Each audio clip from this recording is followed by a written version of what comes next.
After 16 years on death row, Kevin Ray Underwood was executed by lethal injection. But long before that day, he was consumed by fantasies so dark that they went far beyond murder, kidnapping, torture, cannibalism. And in his mind, 10-year-old Jamie Rose Boland was the perfect victim. Before we continue, this case is one of the darkest I've ever covered. If you're new here and you want more real, true crime stories told in full detail, make sure to hit subscribe and turn on the bell so you never miss an upload. It was 2006 in Purcell, Oklahoma, a quiet town of about 5,000 people, where life moved slowly and neighbors knew each other's names. Jamie Rose Boland was 10 years old, a cheerful and kind-hearted girl who loved animals, SpongeBob, and spending time with friends. Her parents had separated a few years earlier, but she was adapting well, splitting her time between her mom and dad. That spring, she was staying with her father, Curtis, a hard-working auto mechanic who adored his daughter.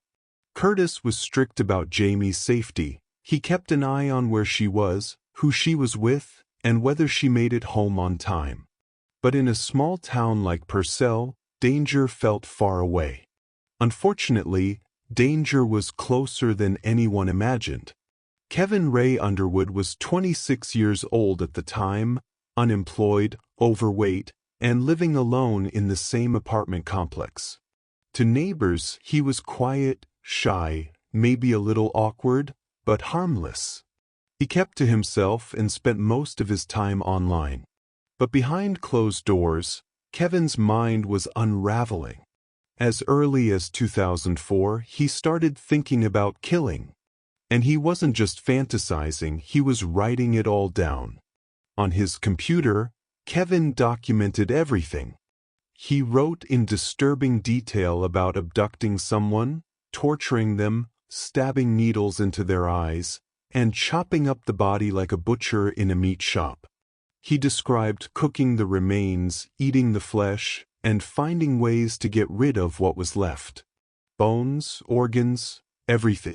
At one point, he even experimented on a Barbie doll, sticking its head with needles and photographing it as a way of illustrating his fantasies. And for a while, those sick thoughts stayed on the screen. But eventually, he decided to make it real. In both his private writings and later police confessions, Kevin made one thing terrifyingly clear. He wanted as much of it to happen while his victim was still alive. And he needed a victim. He started planning. Kevin knew how to appear harmless. He waved politely at neighbors, smiled when passing children, and gave off the image of an awkward but friendly guy. He even kept a pet rat, a strange but non-threatening animal, that he used to lure children into conversation. For Jamie, who loved animals, the rat was fascinating.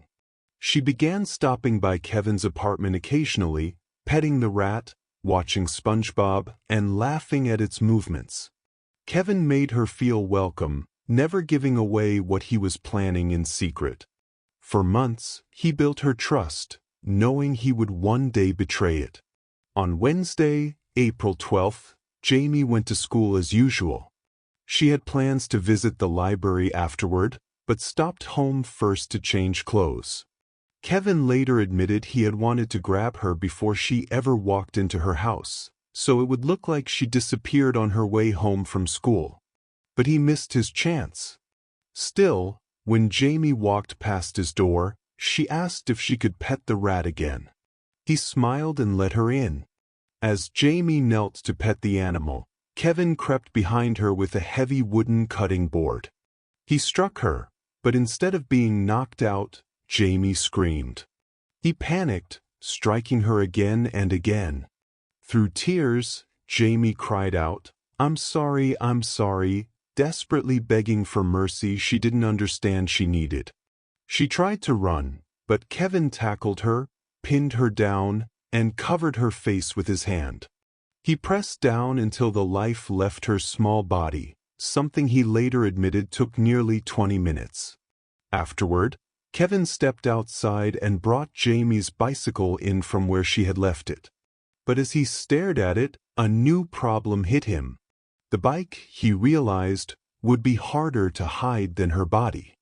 So he took it apart, piece by piece, and shoved the parts under his bed. That could wait. Kevin was frustrated, disappointed, even. The fantasy he had carefully constructed in his mind was already slipping away.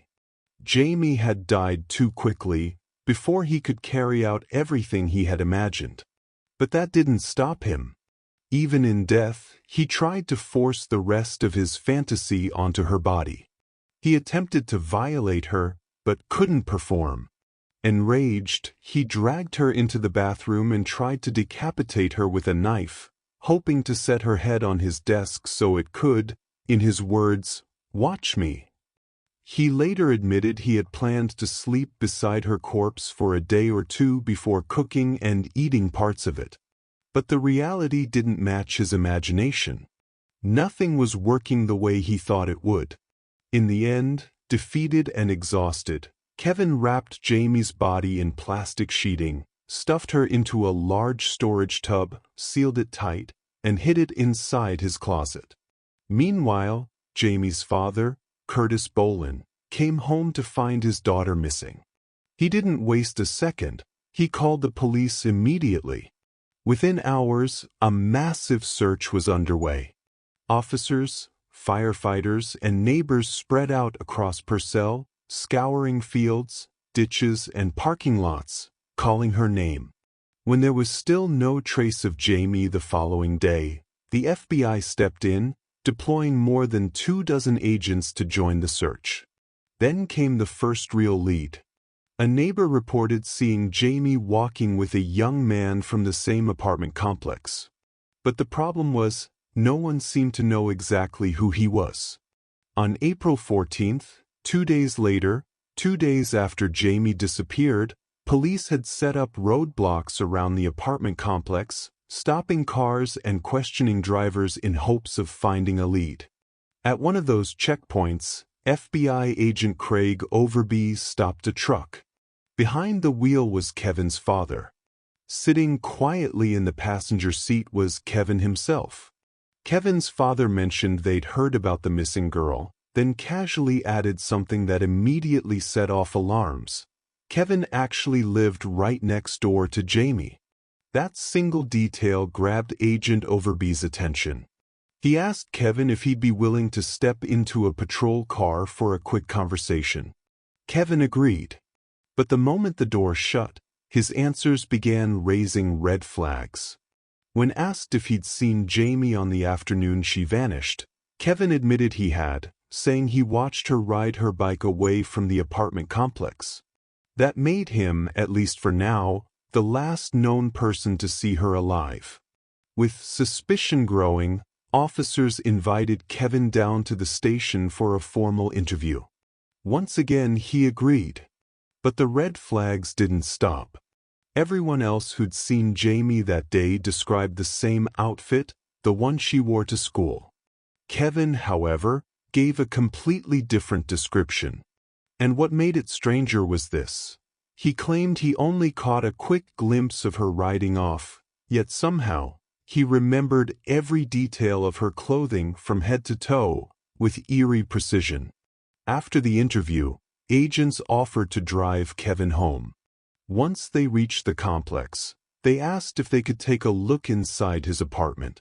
Kevin agreed, knowing it would seem suspicious if he refused, just praying they wouldn't discover what he had hidden. By 5 p.m., investigators were inside his small, cluttered unit. In the closet sat a large plastic storage tub, its lid sealed tight with duct tape. Kevin explained it was full of comic books, and the tape was to protect them from moisture. But when Agent Craig Overby peeled back a strip and cracked it open, he froze. Just beneath the surface was a child's shirt, the exact one Kevin had described Jamie wearing the day she vanished. There were no comics. And when Craig pointed that out, Kevin didn't hesitate. His voice was flat, almost calm. "Go ahead and arrest me." Craig stared at him. "Where is she?" Kevin looked him in the eye and said, "She's in there. I hit her and chopped her up." The words drained the air from the room. Kevin began to shake, his breathing ragged and uneven. Then he whispered, "I'm going to burn in hell." Jamie's body was taken to the medical examiner's office. Under the cold fluorescent lights, every bruise, cut, and mark revealed the brutality of what Kevin had done. There was deep bruising on the back of her head, consistent with the blows from the wooden cutting board. Tiny red spots in her eyes showed the pressure of asphyxiation. Faint curved marks along her cheeks suggested a hand forced over her mouth. And then the worst injury of all, a deep gash across her neck, exactly as Kevin had described. The examiner also found severe tearing, leaving no doubt about the violence she had endured. But one question remained unanswered: whether Jamie had still been alive, or even conscious, when those final injuries were inflicted. In the end, the official cause of death was listed as asphyxiation. Later on, Kevin broke down and gave investigators a full account of what he had done. He admitted he'd been fantasizing for months, obsessing over violent thoughts that even included cannibalism. But when the reality set in, he claimed he couldn't go through with eating any part of Jamie's body, saying the act left him feeling sick and ashamed. As for why he chose her, his explanation was chilling in its simplicity. She was nearby, and she was easy to reach. By 2008, Kevin was standing trial. From the start, there was no real fight over the evidence. He didn't openly confess in court, but he didn't deny it either. Even his own defense attorney told jurors that the case wasn't about guilt or innocence, it was about whether Kevin would be executed or spend his life in prison. The prosecution presented an overwhelming case. Jurors watched footage of Kevin's FBI interview, where he described, calmly and without emotion, every step of the crime. They read the transcripts. They listened as investigators repeated Kevin's own words, mapping out how it had all happened. When it came time to decide his fate, the jury was asked if there was any reason to spare him. Prosecutors pointed to two factors. First, that the crime was unusually cruel and horrific, and second, that Kevin posed an ongoing danger to society. In the end, jurors agreed on one. They ruled that what Kevin did to Jamie was so shocking and brutal, it met Oklahoma's legal definition of especially heinous, atrocious, or cruel. They didn't believe prosecutors had fully proven the continuing threat argument, but it didn't matter.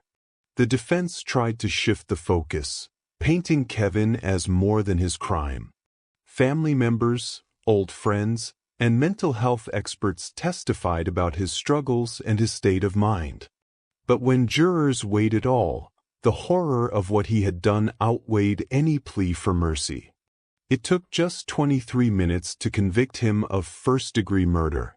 And when sentencing came, their decision was unanimous. Every single juror recommended death. On April 3, 2008, the judge handed down the ultimate sentence, death. Years later, on December 13, 2024, Kevin appeared before the parole board for his final chance at mercy. But instead of remorse, he offered something deeply unsettling.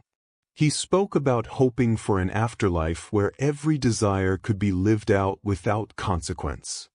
If you want to torture your childhood bully, he told them, you can. Then he added something even darker, that in heaven he wished he could indulge his every fantasy. The Oklahoma Attorney General's office didn't mince words. They told the board that Kevin's crime wasn't a spur-of-the-moment outburst, it was carefully planned, fueled by months of violent fantasies. They revealed chilling details, barbecue skewers purchased with the intent to torture, and even a Barbie doll head pierced with needles, which Kevin later admitted symbolized his fantasies. Then came Jamie's family. Her sister, Lori Pate, submitted a statement that cut straight to the heart. "You showed me at the age of 14 that monsters are not just from storybooks," she wrote. "They wear our same clothes and walk our same streets." She urged the board to reject clemency, writing, "You, Kevin Underwood, do not deserve mercy. Our family deserves closure. The monster who took Jamie's life should no longer walk this earth, but suffer in the eternal fires." Kevin's lawyers tried to paint a different picture. They argued this wasn't about pure evil, but about untreated mental illness. Before trial, Kevin had been diagnosed with schizotypal personality disorder and later with Asperger's, placing him on the autism spectrum. They described years of social isolation, an addiction to violent pornography, and a man unraveling without help. In their words, Kevin wasn't a serial killer in the making. He was someone broken, lost in the darkest corners of the internet, who finally snapped. But the board wasn't swayed. The vote was unanimous, 3-0. Clemency denied. Kevin would be executed on December 19, 2024, his 45th birthday, just 6 days before Christmas.